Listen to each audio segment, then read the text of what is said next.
అందరికీ నమస్కారాలండి.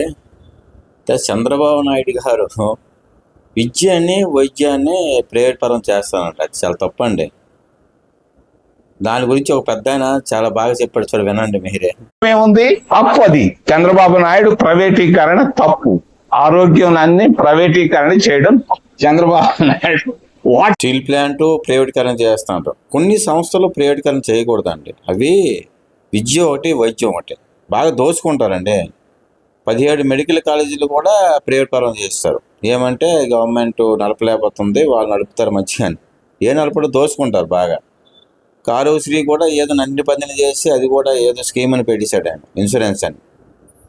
అంతా ఏది కరెక్ట్ లేదండి, ఏది పర్ఫెక్ట్ లేదు పరిపాలన. ఏం చేస్తారు ఏమని అంటే సోషల్ మీడియా పేరట రెచ్చిపోతారంట ఆయన. సోషల్ మీడియాకి అరెస్ట్ చేస్తారంట. నేపాలే పరిస్థితి అవుతుంది. నేపాల్లో పరిస్థితి సేమ్ పరిస్థితి ఇండియాలో, ఇప్పుడు ఆంధ్రాలో కూడా.